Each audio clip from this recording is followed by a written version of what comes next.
So the relationship between the U.S. and China is a complicated one. And by all accounts, it's entering a new phase. Investments from China into U.S. companies and operations have long been subject to federal review by the Committee on Foreign Investments in the United States, it's commonly called CFIUS. And now the Biden administration is looking to make investments going the other way from U.S. companies investing into China, also subject to review. And according to many sources, the new executive order is being drafted to be issued soon. It's being called reverse CFIUS.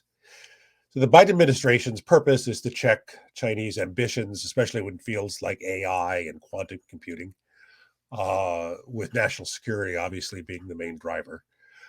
But what do the expected regulations mean for U.S. investors?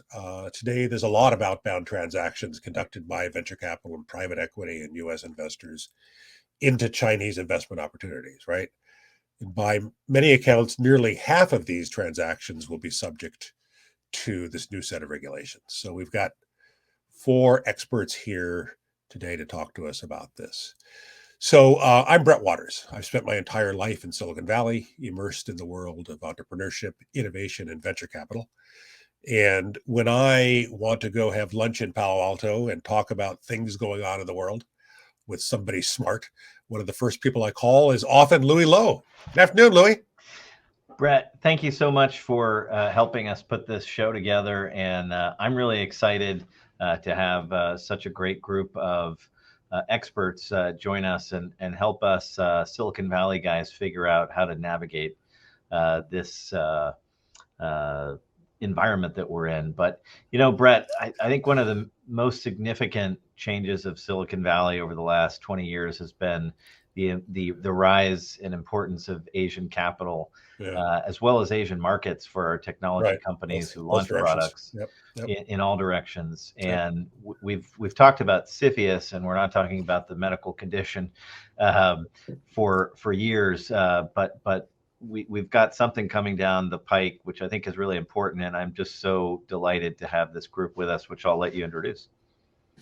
Awesome. You want to give us the brief background on you first, Louie, which I don't think you did yet? I'm a Silicon Valley lawyer. I help companies get foreign finance, scaled for growth, bought and sold, and I help a lot of corporate investors and public and private equity firms invest capital in new businesses, and I have a lot of fun doing it with smart people like the folks we have today. Christoper. Also joining us is Chris, one of Louie's partners. Louie, Brad, thank you so much for inviting me to join this evening. Ladies and gentlemen, my name is Christoper Swift, and along with Louie, I'm a partner at Foley Lardner.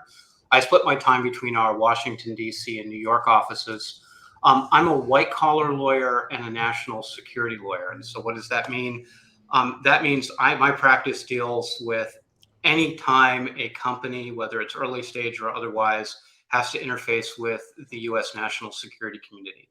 About half of that is white-collar defense and investigations involving scary things you might see in the headlines. The other half of that is running a very, very active CFIUS practice where we're turning, 20 to 30 filings a year before the committee and its constituent agencies.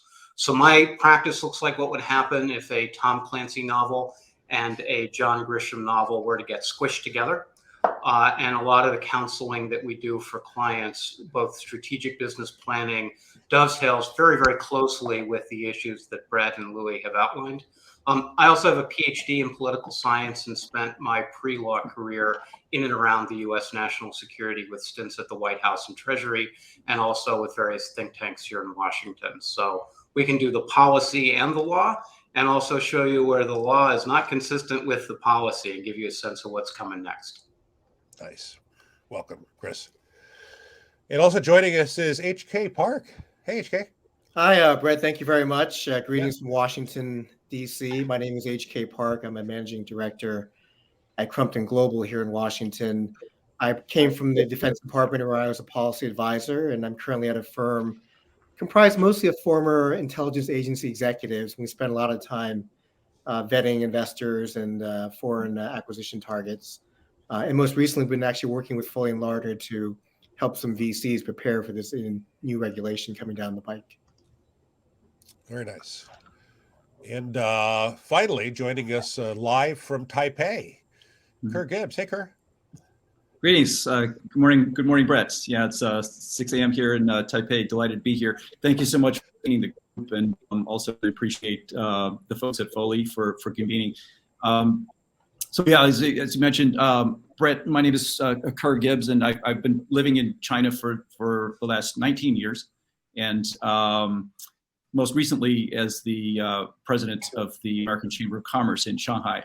And actually, just a quick comment about, and then my previous life is as a banker. I worked for HSBC doing technology deals throughout Asia Pacific. And just a quick comment about what Louie mentioned. Is the macro trend? Is the shift in attention to Asia, both as inbound and outbound investments, but then also, I think also the other macro trend that's happening is businesses being reluctantly pulled into the national security sphere. And so similar to Christoper covering sort of law and public policy, I sort of cover public policy and business. And that's really been a struggle for the American business community in China, just a very reluctant pull in that direction. Right.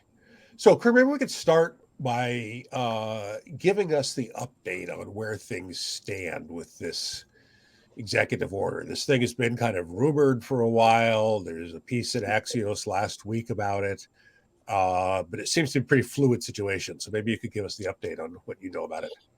Sure. Yeah, it is a fluid situation, but it is, I mean, the momentum is definitely there. And so I don't think there's any question that something is going to happen. What shape and form is that going to take? I think the folks that are sitting in Washington, D.C. might have a better grasp for the timing of it and how it's going to shape out. But the larger context for this really is the national security, how to think about CFIUS and reverse CFIUS, and also in the context of the export controls. And there's a larger trend going on here. And everybody is concerned about China and the potential threat that it causes to stability in the region. And right.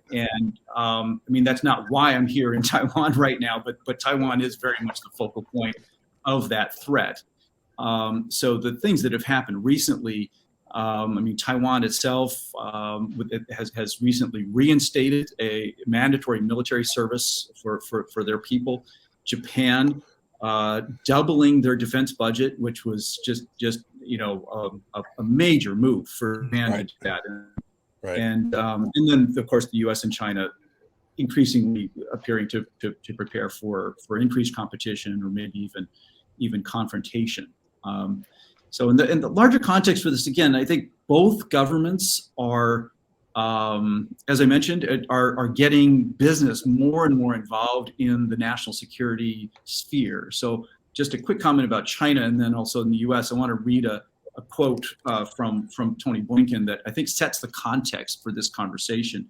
On the China side, it's less new. There's always been this connection between business and government and national security, and they've been cracking down on the tech businesses and these things. So in China, it's less of a new phenomenon.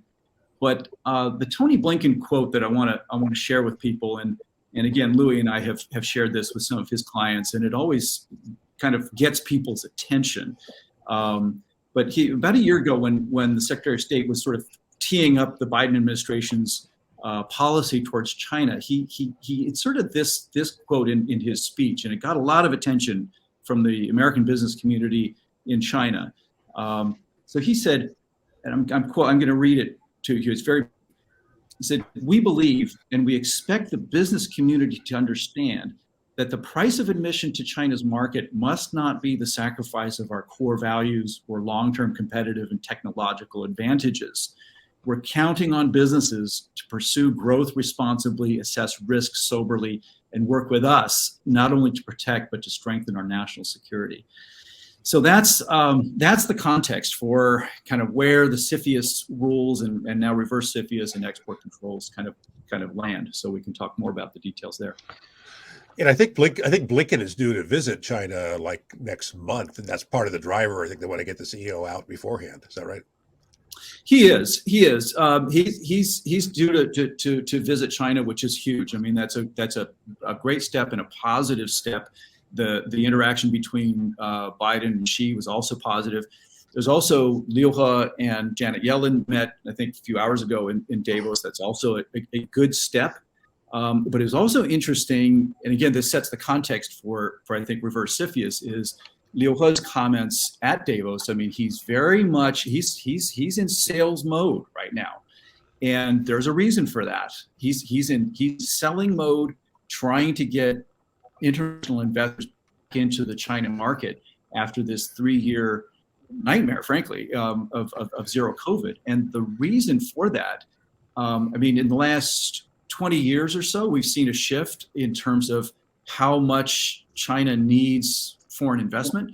They went from really needing it in the early days, going all the way back to Deng Xiaoping and Jiang Zemin, to sort of wanting it, but not necessarily needing it. They were not capital starved.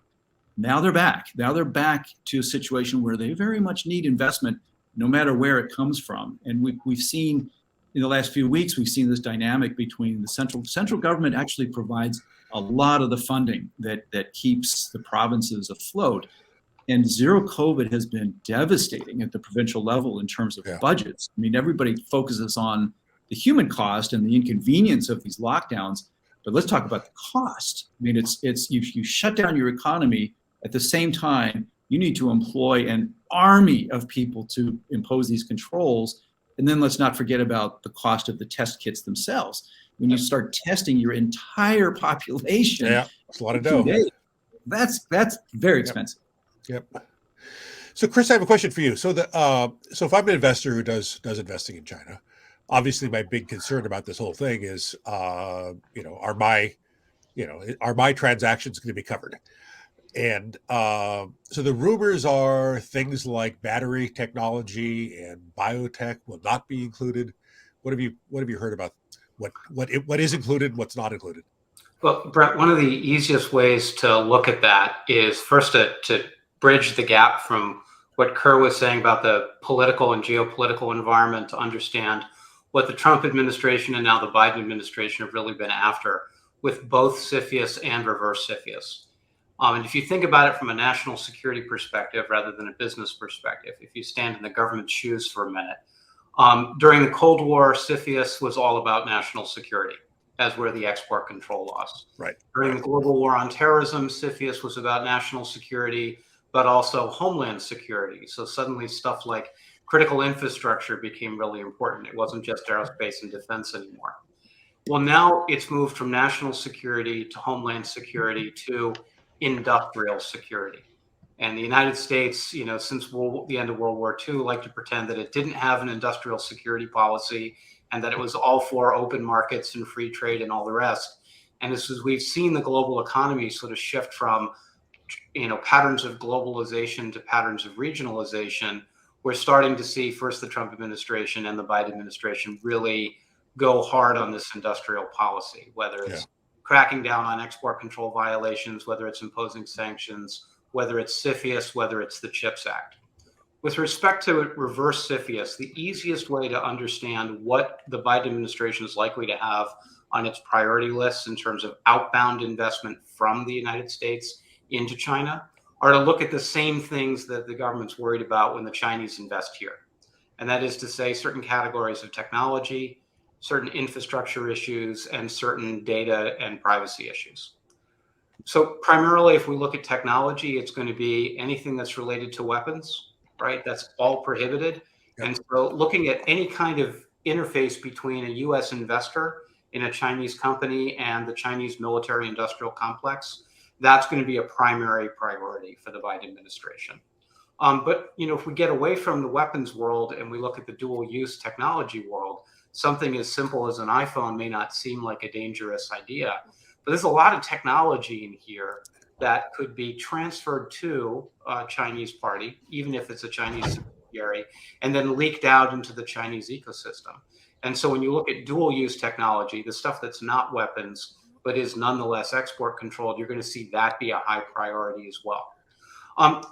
Infrastructure, that's really not likely to be an issue. It's a big issue for homeland security purposes here in the United States. But For outbound investment, I don't think that's likely to be on the ledger for the Biden administration. We'll have to wait and see.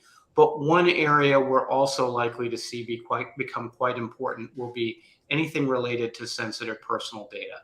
And what does that capture? That's going to capture healthcare. That's going to capture life sciences. That's going to capture biotech, not just the transfer of technology and know-how and IP and all the rest that we normally think about, but also the possibility of transferring personally identifiable information, like insurance information or health information, or even just, your address and your name and your social security number.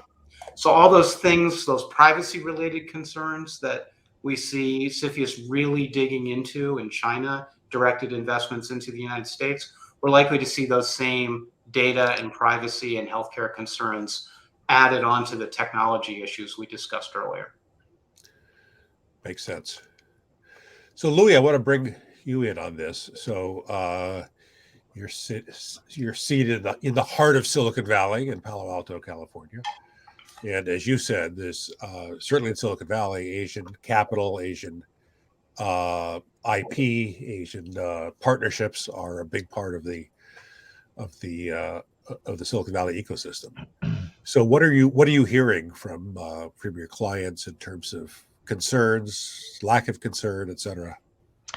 Yeah, so when people think about CFIUS, they typically think about an Asian investor, specifically a Chinese investor, writing a check into their company, taking a board seat, perhaps, having some information rights, being able to look into the technology that's being built here in the Silicon Valley, or that's being built from here, and we have more public and private companies in a 50-mile radius here than anywhere in the world. Yep. We have major universities, major technology companies, and those companies have been trying to access the Chinese market for many years. And one of the reasons I'm so happy to have Ker here is he was effectively the ambassador for U.S. business trying to get into China. And when he was leading the AmCham, he would be the first stop when you're planning a trip to China to how do I get meetings with the national government? How do I get meetings with regional governments? Who do I talk to if I want to set up a factory? That's Ker. And that's what he did. And he's coming out with a book about how to do business in China in light of this environment, which I want to talk about more. But why is this topic relevant for our audience today is that whether you are a venture capital firm, a startup, a large tech company, you require access to the China market in order for your product to really go from garage to global, as I say here in this little background, if I can point to it right. And soon enough it will be, if not the largest, already it is one of the most important consumer markets in the world.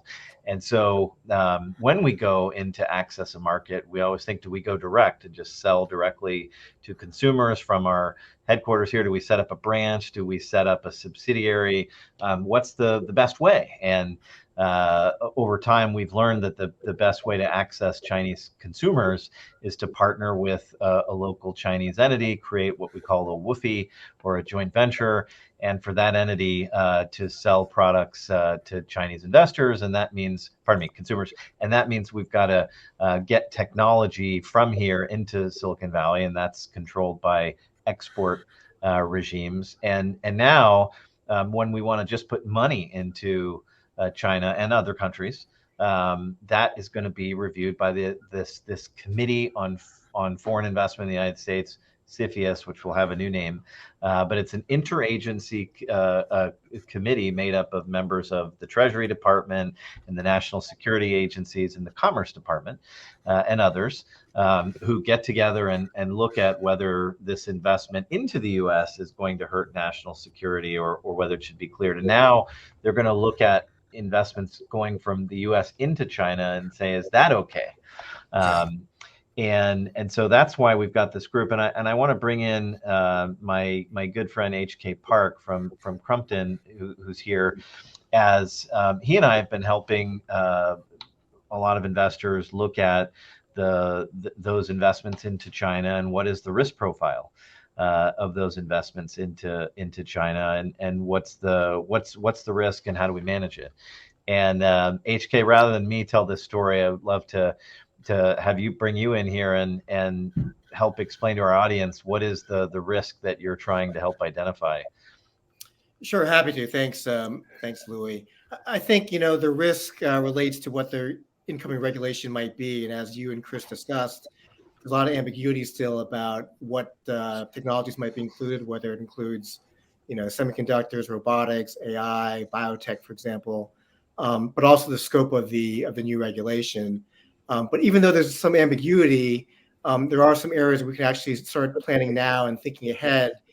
If you're a venture capital firm or a corporate venture capital firm or a pension, and let's say have 30 or 40 Chinese tech companies in your portfolio, there are certain screens you can apply to look at those companies and figure out from the defense perspective which ones have supplier or customer relationships with the Chinese military, which ones receive funding from the Chinese military or intelligence agencies, which ones have ultimate beneficial ownership tied to Chinese state-owned enterprise, for example, or which ones have technologies that could be used or applied for defense or intelligence purposes. That's one element.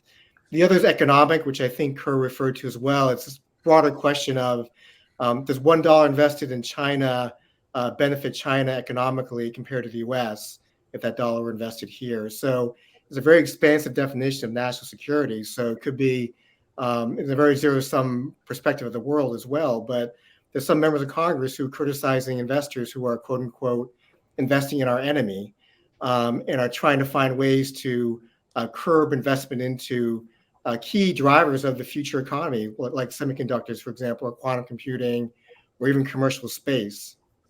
So look at that as well. Another area is reputational. While the investment in a certain Chinese company might be legal, it might be very hard to defend on the front pages of the Washington Post or the Wall Street Journal. It just doesn't sound right to the general public, and it's hard to explain the investment. And another area is legal, and my friends at Foley can talk more about this, but questions of foreign direct product rule, sanctions, export controls on certain technologies that companies are investing in right now in China. So if I could just ask you to really boil it down here, HK, zooming out to 30,000 feet in the air, why is it important for our audience to be aware of reverse CFIUS, and what is the cost of doing nothing and not getting ahead of what we think is coming? So the regulation may or may not block future investments in certain technologies. We don't know yet, right? It may affect penalties for U.S. investors as well. They may go back in time to look at past investments too, depending upon how they define an investment. The cost of doing nothing may be that you may have to publicize or notify the U.S. government about your investments in China, and that notification may become public so that members of Congress or the media or certain watchdogs might profile your company or your investment firm about your investments in certain companies. And so you have a reputational risk as well of potential problematic investments in China. So those are kind of the main concerns, either regulatory, including punitive U.S. government, and reputational. So just to follow up on that, let's say you're a U.S. business looking to sell, let's say, electric vehicles in China, and you've got a majority-owned subsidiary in China, and you're starting your investment plan to be able to manufacture cars and deliver them in the country, maybe have concessions, places that you sell them, dealerships. If you embark on that now, and then the regulation comes into place, you might be prohibited from funding that plan and putting yourself in some jeopardy there. You might be committed to putting some technology there, which isn't legal, and which can get you into some hot water. What if you put U.S. employees there? What does that look like? And I think that we all think about the U.S. government regulation, and what I've learned from Ker is that every time there's a U.S. government regulation, there will be a corresponding Chinese regulation, and so it's a very complex web. And we say this, and I heard the word enemy I think that it's very important that we look at our other markets in the business context as places where we can be successful. And American business has been very successful in competing in the global environment. And how we can help enable that. And so Ker, I would love to hear from you as to, how you would advise a U.S. business that's looking to access the China market right now, and how should they go ahead and do that, knowing that reverse CFIUS is coming. Yeah, thank you. Thanks, Louie. And also thanks for the plug on my book. I appreciate it. The folks at Palgrave Macmillan will be very grateful. It does come out in May, and it's called Selling to China. So appreciate that. But H.K. Park actually just said something that got everybody's attention, which is that reverse CFIUS may impact past investments. That is a huge that would be a big deal. Yeah. That's a big deal. That's a big deal. Because when you think about the stock of investment that's already been made, right? I mean, GM, Coca-Cola, it's enormous, and as Christoper pointed out, some of these have national security implications. Some of them nobody would have thought, but look how many iPhones are made in China. So, here, I want to make another point about reverse CFIUS and what's going on here, and how it can impact the business community that's in China already. So there's a link here between export controls and reverse CFIUS, and Louie and I have talked to some of his clients about this. And it gets their attention when you think about export controls. We understand why they're there, but one of the responses that American businesses have taken to when the U.S. government says, X company, the technology that you developed in the U.S., you cannot use that in China. What's the logical response? Well, to a global company that views China as its number one or number two growth market globally, they're already in China. They're already doing R&D in China. What are you going to do logically if you're sitting in headquarters at a large American company? You're going to say, well, I'm sorry, but I'm going to have to move my R&D from the United States of America into China.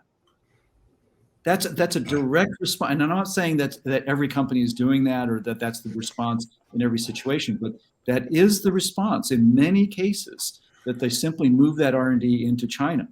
And so reverse CFIUS in a way is going to plug that gap.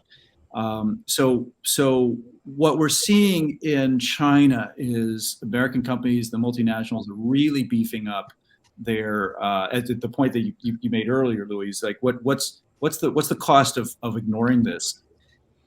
They can't ignore it. It cannot be ignored. You have to beef up your compliance teams, your legal teams. You've got to get ahead of this.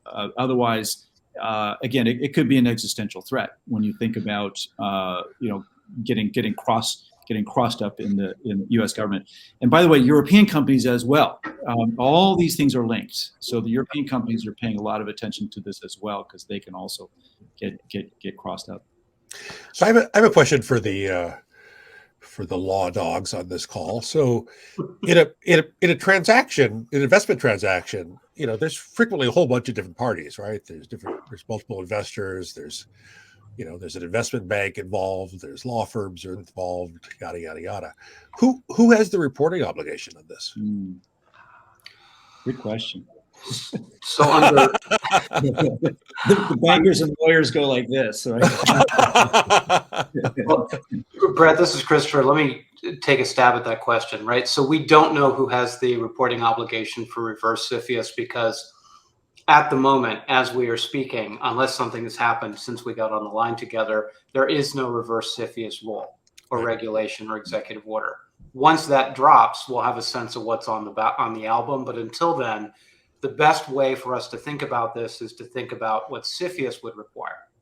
CFIUS requires the investor and the target to make a disclosure. Or in the event that the target no longer exists, so the target is just assets, or the target has been acquired and it's after the fact, then the investor in certain instances carries the weight of the disclosure. So it's reasonable to presume that the US investor in China or in Qatar or in Saudi Arabia, whatever other country we may be worried about, will carry the burden for notification. In terms of your deal flow, when is the right time to start thinking about this? As soon as you've got an LOI, right? When we are looking at normal CFIUS, if you are delaying the CFIUS analysis until normal diligence, you are too late, because CFIUS has significant implications for transaction strategy and transactions timing. So at the letter of intent phase, or whatever the equivalent is for the transaction that you're doing, that's when you want your CFIUS team, whether it's inside or outside counsel, or skilled consultants like Crumpton or other experts, to come in and help you evaluate this. Because if you get too far down the road in a transaction and you discover the CFIUS issues too far in, you can have some pretty uncomfortable commercial and regulatory circumstances. Why does it make sense to pay attention to this stuff now, proactively rather than reactively? Well, first off, if we look at CFIUS and its current capacity to do ex post facto or post-closing reviews of foreign investments in the United States, I can tell you, having defended a bunch of those, that they are substantially more rigorous, substantially more prosecutorial in terms of the outlook, and that the cost to the parties is usually between 3 and 10 times higher than it would be for a normal CFIUS, a proactive CFIUS filing. I'd expect that if you're dealing with that in a reverse CFIUS context, where you're unwinding decades of investments that have already been made, that you're looking at some pretty long and legally pretty expensive proceedings potentially. One other thing I want to say quickly before I hand back to Louie to talk about the deal implications.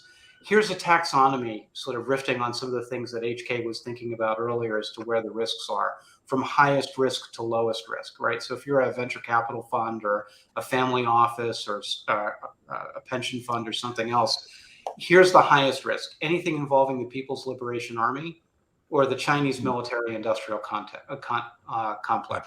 If you're investing directly or indirectly into that world, expect a world of pain. The second is anything involving the Chinese government, right? And that includes not just the national government and all of the places where it has tentacles, but also the provincial governments, getting back to something that Ker was saying earlier. Provincial governments, that's often where a lot of the action is in terms of economic development, but they're also treated as if they were the national government when it comes to the U.S. national security community. So first, the PLA and the Chinese military-industrial complex, then the Chinese government. Then after that, any state-owned enterprises, which is a substantial component of the Chinese economy, including especially automotive and manufacturing, as well as healthcare and high tech. And then after that, everything else. So if you need a taxonomy, military stuff, Chinese government stuff, state-owned enterprises, everything else. And that's probably going to be an inverted pyramid of risk. Right. I don't know whether it's going to be in the regulations or in the executive order, but if I were giving you a 411 on what to prioritize it, I'd prioritize it in that way. Great.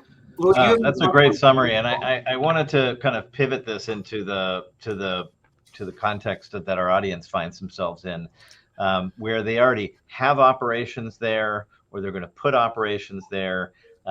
There's technology involved, and there's movements of money. And so, each of those demands a different analysis.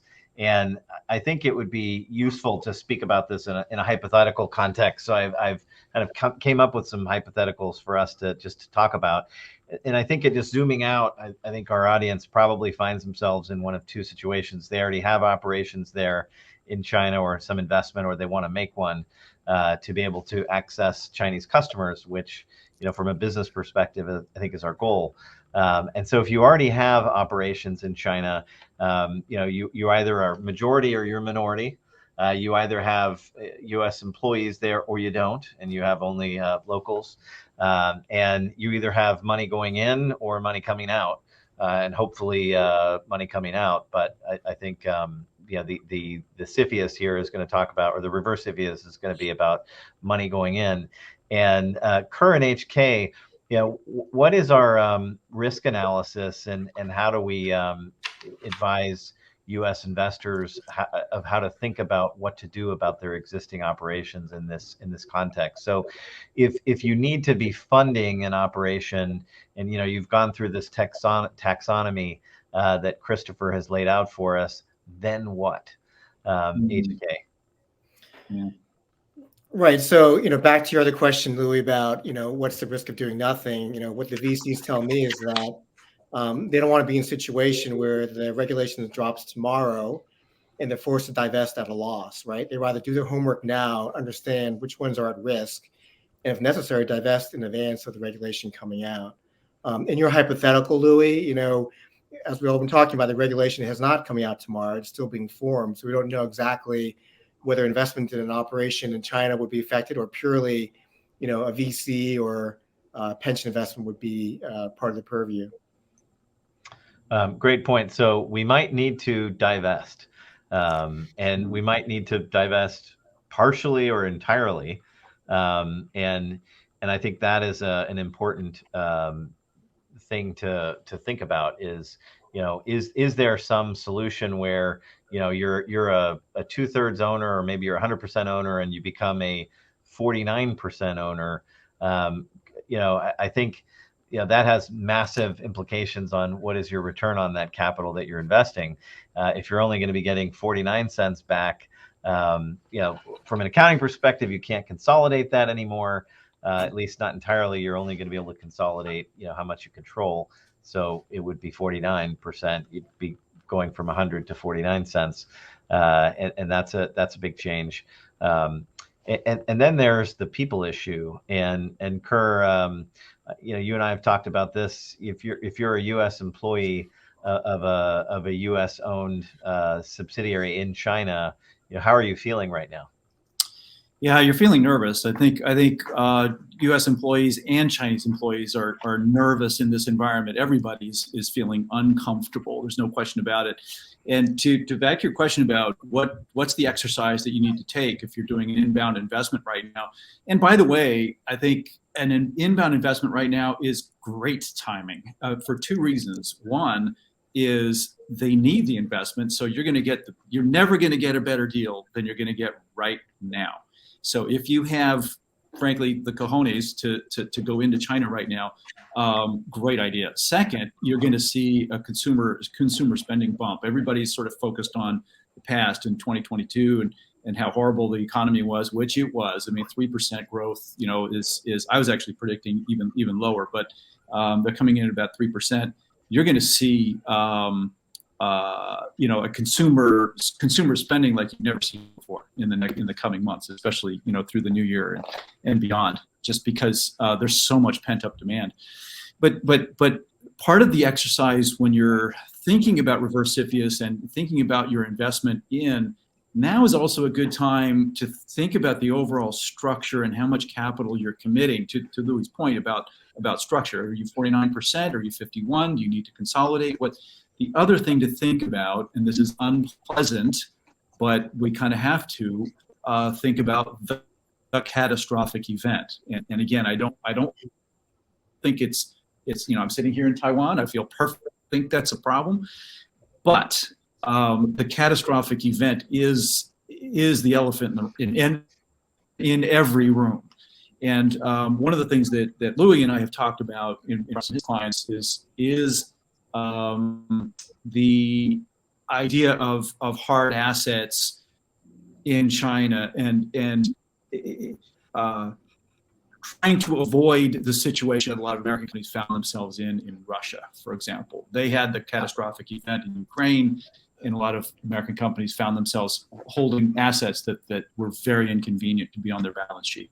So if you're doing an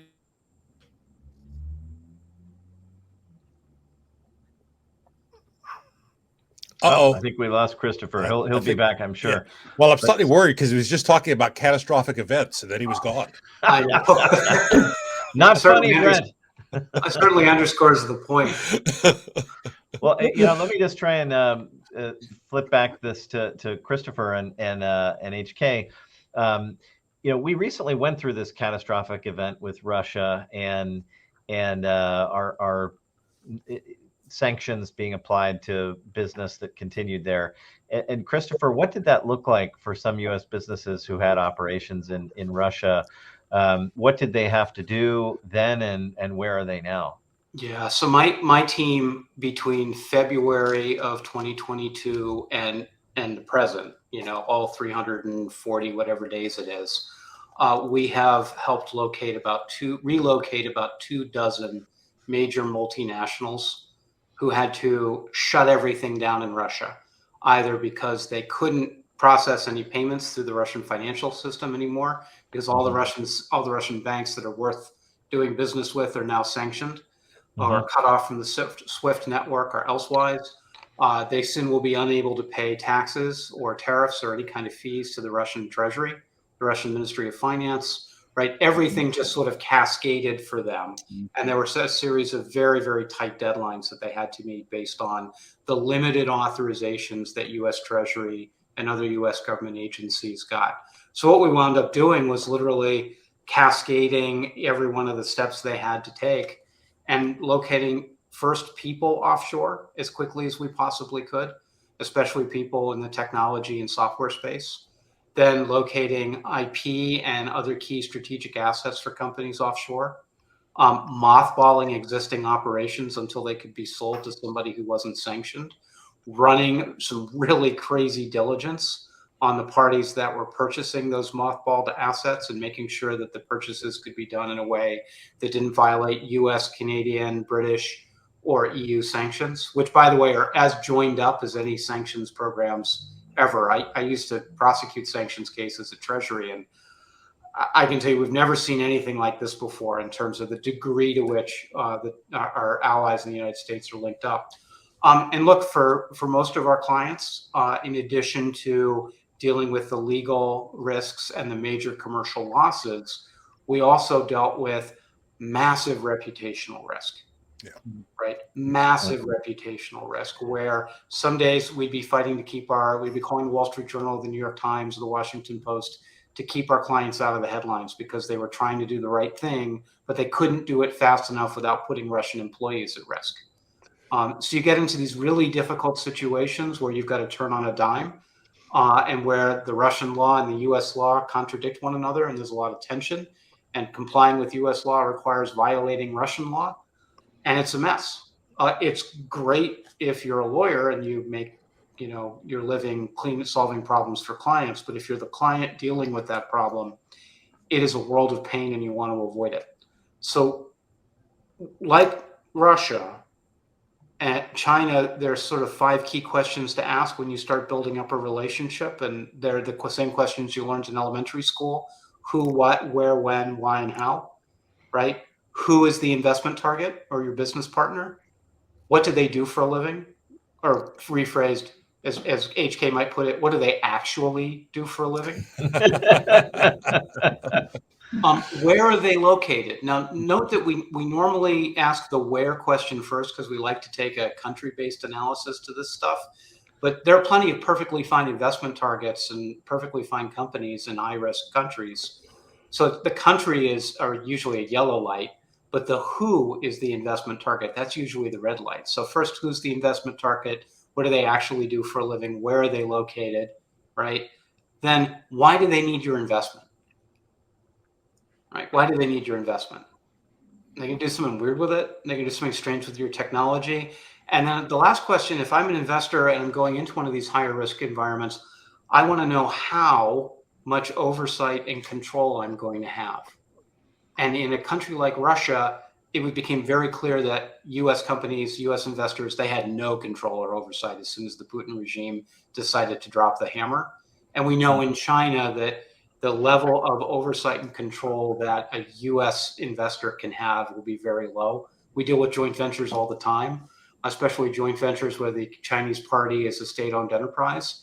And the Chinese Communist Party representative on the Chinese joint venture for the Chinese joint venture company has substantially more oversight and control than the foreign national employee, deployed to China by the US-based multinational. So who is the investment target? What do they really do for a living? Where are they located? Why do they need your investment? and how much oversight and control you have. If you're looking to mitigate your risk and get the hell out of Dodge fast, like some of my clients in Russia had to, those are the 5 questions to ask. Right. So HK, I'd love to hear more about your firm and what we are doing together to help our clients get ready for what might be coming down the pike. What's a tabletop exercise? What's a portfolio review analysis look like? And what are some of the recommendations that are being made to some of these folks who have investments, or that we could potentially make to somebody who might have investments in some of those folks that Christoper has identified? Sure. So tabletop exercise is basically a classroom type exercise whereby you stress test the C-suite ideally and put before them a scenario, for example, a Chinese blockade of Taiwan by ship and air. And what does that mean for the company's operations, for their businesses, for their supply chain, and help them kind of experience living through the experience, what that means for them and how do you actually learn lessons from that experience, right? Which we've done with Foley and your clients as well to help them experience that firsthand. It's much more impactful, I think, for people to experience that stress test as opposed to reading about it. On the portfolio review, it's what I mentioned before. It's actually taking the time now while you can to look at the portfolio in China and figure out which ones might be problematic based upon what we know so far in terms of what the U.S. government cares about. Ker, you said that my statement about past investments probably terrified a lot of people, and let me expand upon that. So depending upon how the regulations are written, if the fine print says that a new investment is defined as a new investment or a Series B investment once the company reaches a milestone, that's problematic for a lot of investors, I think. Or if it includes rebalancing of the portfolio in China, that could qualify as a new investment. So I think the fine print will really matter here when the regulation comes out. The number of other uncertainties. Number one is whether or not they're going to just purely require notification to the government of the investment, or whether they're going to have blocking authority like CFIUS to block a deal, to block an investment firm from investing in a certain company. And maybe it's a hybrid. Maybe it's blocking authority only for investments in the semiconductor industry, but everything else requires notification. That could be the hybrid outcome. Well, I find it very ironic that at a time in history where there is more trade between the United States and China than there has ever been before, there are fewer, what I'll call M&A or investment transactions that are happening than in the last 20 years. And we have this, potential reverse CFIUS coming down the pike. HK, it would be really helpful if you could tell us, where it stands. So for everyone's benefit, it started out with a piece of legislation, I believe, in the Senate, and I believe it was Senator Conran, a Republican from Texas, who was sponsoring, and I may have gotten that wrong, so correct me. And then it morphed into this potential executive order, and tell us a little bit more about that, HK. So there are parallel tracks. There's a Casey Cornyn bill, which is the draft legislation sponsored by both the Democrat and the Republicans. It's a very bipartisan issue, which didn't make into a law in the fall, but still has potential to make into a law this spring. Parallel to that congressional effort is the White House pushing this executive order, which can just be a regulation issued by the White House without requiring the force of law. And both are kind of competing with each other for which one will come out first. And I think, the executive order is much easier to issue without a lot of negotiation between the different parties on the Hill. There's some speculation that might come out in the next, 30, 60 days. A law will take longer to enact, but there's a lot of momentum behind both efforts. And again, as I mentioned, all this is a continuation of the Trump administration. This is one area where Democrats and Republicans agree upon, which is limiting technology access by China. And so you see this is continuation of a Trump policy, which the Biden folks have adopted and actually expanded upon, to the surprise of many. So it sounds like legislation is going to be tough because despite there being a bipartisan consensus, there are a lot of folks who oppose this.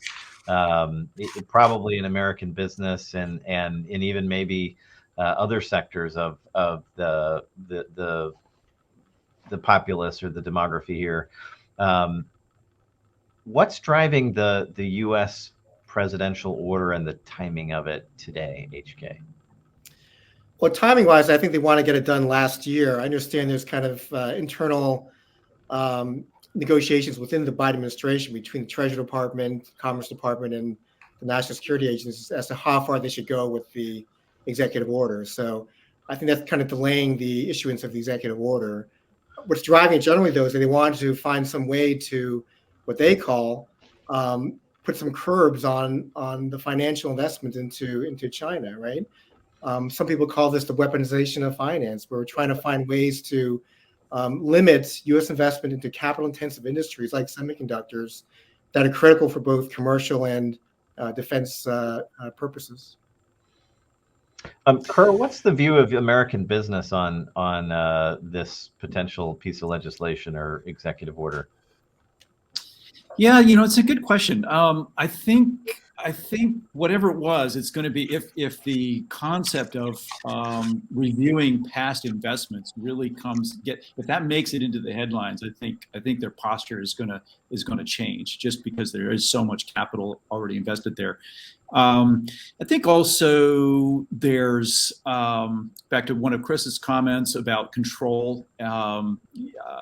And the different structures of American business over there. And I think there's more and more realization that given the new environment, meaning national security really dominating the context here, I think American companies are feeling less and less in control. And I think, again, that should influence their thought process in terms of their enthusiasm for the wholly owned subsidiary, right? That's always been the push-pull, right? In early days, it drove people crazy that they were forced into these joint ventures because they didn't have control. Now they're kind of realizing, well, we don't have control anyway. So the joint venture actually starts looking much more attractive. The other thing to bring up is something that Louie brought up before, which was the, I don't know, countervailing measure, the right term, but as the U.S. government comes up with these export controls and policies, China doesn't sit still. I mean, they have their own regulations that and oftentimes they're designed to protect the Chinese party from what they perceive as being an unfair, unreasonable U.S. measure. And so one example of that is something called the 不可靠实体中清单, so the unreliable entities list is what they call it in Chinese. And so this was literally the counterparty of the entity list that the Commerce Department maintains. So there's those kinds of things that U.S. businesses in China really need to pay attention to. So to HK Park's suggestion to do these tabletop exercises, that's one of the reasons to do that, is because if you look at it in a vacuum, you're only facing one way. You're reading up on the U.S. regulations. Well, what happens on the Chinese side that reacts to that? So all that has to be put into context. And just one last thing if we don't have people's attention yet, back to the question of U.S. personnel. So China has, and I don't want to scare anybody here, but if we get upside down in a legal spat, and there's disagreements about how to pull this thing apart, or who's responsible, who's damaged by what regulation was unreasonable, which one wasn't. Keep in mind, China uses this concept called an exit ban, which basically keeps the U.S. citizen in place in China, not in jail, but in China, within the borders of China, cannot leave until this issue is resolved. So keep that in mind as you think about how many expats you've got in China, and you don't want to get into a legal dispute over there. You do not, and your expat staff definitely don't want to be involved in that. So now that Ker has thoroughly scared us all, we've got to HK started it. I didn't start it. We've got to wrap this up in about 2 minutes, guys. So I have a couple of really quick questions. So one is that we spent most of this conversation talking about China, but the regulation is likely to also impact investments in other countries and regions as well. Is that accurate? And do we know, is this China, Russia, It'll probably say, countries that are adverse to the U.S., so China, Russia, North Korea, Iran. Okay. But one of the things that's important to note is, this stuff only works because there's an exception to the WTO rules called the fundamental security exception, right? Where you basically say national security trumps our WTO obligations. Yeah. Right. And that fundamental security exception has become more fundamental over time. It's kind of like my cat. It keeps getting bigger and bigger the more we feed it. So when you look at fundamental security exception and you look at the list of countries, obviously it's going to be the sanctioned countries, the countries that are state sponsors of terrorism, but also look at the BRICS generally, look at the Middle East, especially UAE, Saudi, and Qatar because of geopolitical reasons, and also because some of them have been a little friendly with Putin lately, and the Biden administration doesn't like that.